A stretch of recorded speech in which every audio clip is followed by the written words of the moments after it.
Hey guys, this is my tutorial for how to play Yu-Gi-Oh! I've wanted to do this for a while, and now I'm here doing it. So what I'm going to do is there's probably going to be a lot of different parts to this because there's a lot to explain. But the first part is going to be talking about just the cards that you're going to be using when you play the game. Now, the game is very, very easy to learn, but it gets more complicated as you go on and as you learn more about it and all the different cool stuff you can do.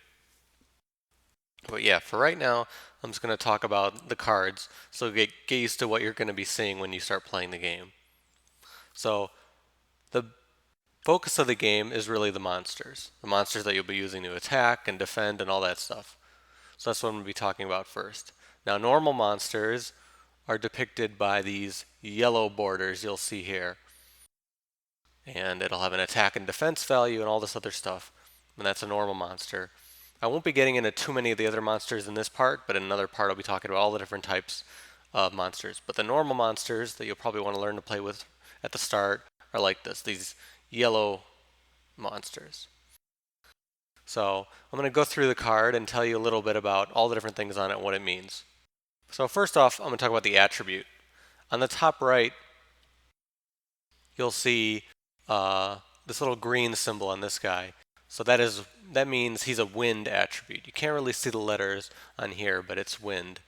So over here, this guy, this purple one's dark. The black one's earth, blue one's water, red one's fire, and this kind of, you know, kind of white black kind of mix there. That's light. Now there's six really main attributes. There's also one other attribute that's divine that you'll see here, but it's only on a very few cards. Most attributes that you'll want to be concerned about are these six that I'm talking about. So attributes, it's not like in Pokemon or something where certain monsters just automatically win against other monsters.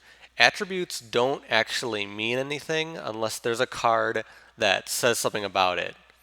So there's nothing that changes by having a certain attribute monster unless there's another card like here. So you see Gaia Power makes all Earth monsters gain 500 attack and lose 400 defense. So if you have that card, then having an Earth monster will mean a lot, mean a much different thing.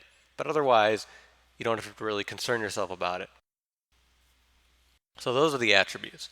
Now I'll talk about the star levels. Now if you notice, there's these three, you can't really tell they're stars, but these are the star levels. It's level or rank, or there's a bunch of different ways you can call it. So this one has 3, this one has 2, this one has 4 over here. So there's a few things you could do with star level. You can use them to summon some really powerful monsters, but I won't be talking too much about that yet. Um, the star levels come into play when you're figuring out how you're able to summon monsters. If a monster is 4 stars or less, you can summon him. There's no cost, there's no requirement really. If they have 6 or 5 stars, like the summon skull, then you're required to tribute a monster that you already have out in order to summon them. And then if it has 7 or 8 stars, like this Blue Eyes White Dragon, you have to tribute 2 monsters. So it's much harder to get out these monsters.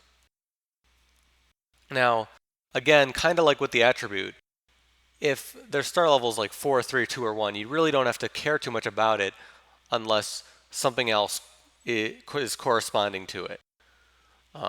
Like certain cards will talk about level and stuff like that, and certain summons will require certain levels.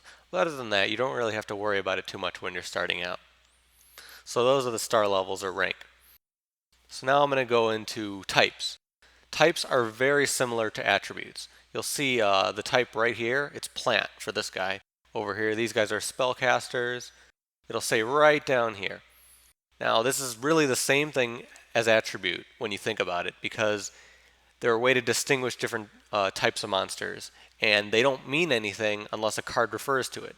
So, like Yami over here increases the attack and defense of fiend and spellcaster types. So this is a spellcaster, so he'd get the bonus from Yami. So it's really not too complicated on that part. There are a lot of different types. There's 23 in the game right now. So this the attributes don't separate the monsters that much because there's only 6, well, 6 plus divine. But there's so many different types that it splits up the monsters into really a lot of different interesting categories. So those are the attributes. or the types. I get them confused sometimes. But now we're going to be talking about the little flavor text over here. On normal monsters, it will just say like, this creative creature generates scale, whatever. That will just tell you a little bit about the monster. It really doesn't mean anything. That's just so you can know a little bit more about the card. When you're talking about effect monsters, like this obelisk over here, it's going to say all this crazy stuff. The important thing to remember is that those effect monsters, that text is very important and talks about how the monster works. I'm going to talk a lot more about effect monsters in a later video. But for now, on normal monsters, that text doesn't mean anything. So now I'm going to talk about the last thing, the attack and defense values. These are very important. So the key thing to keep in mind is that when your monster is in attack position, the attack points are what matters. And when your monster is in defense position, the defense points are what matters. Now, in the next video, I'll be talking about battle and how all that works. But like I said, you want to keep that in mind. So this monster would probably be better off in defense position, and this monster would be better off in attack position because they will be stronger that way. But again, I'll be talking about that a little later, but that's really important when it comes to beating your opponent and getting a stronger monster. Like you'll see with the monsters that you have to tribute, they have much higher values, which they're harder to get out, but they're stronger and they'll be able to beat other monsters more easily. So that's really it for monsters. Again, I'm going to be talking about the really big range of other types of monsters there are in a later video, but now I'm just going to quickly talk about spell cards. Now, for the most part, spell cards are very easy to understand. When you use them, you do whatever the text says on them.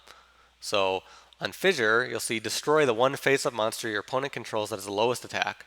So you can already do that pretty simply because you already know his attack values.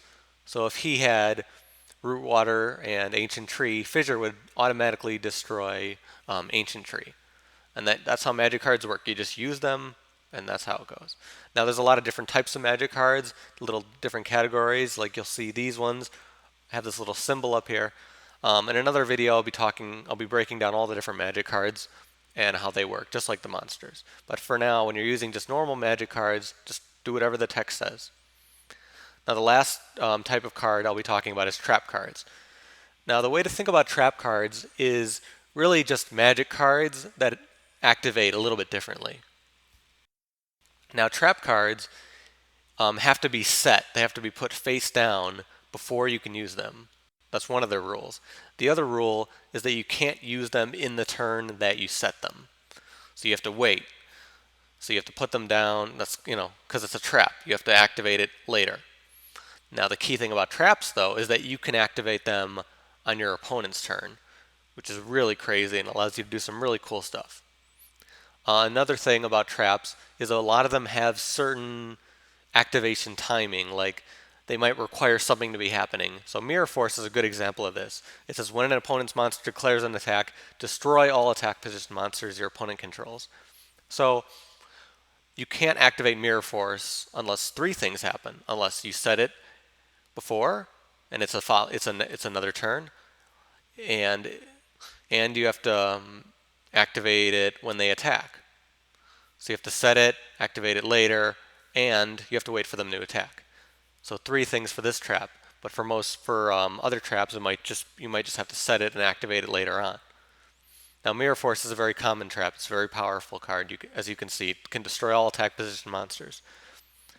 Traps can really turn the tide of the entire match. But again, you have to wait for the timing, and you have to understand that you won't be able to use them whenever you want. So those are really just the basic cards of the game, and this should give you a simple understanding of what the cards do. In the next video, I'll be talking about how all the cards work on the field and how they work in battle and all that stuff. But that's it for now. I'll see you guys later. Bye.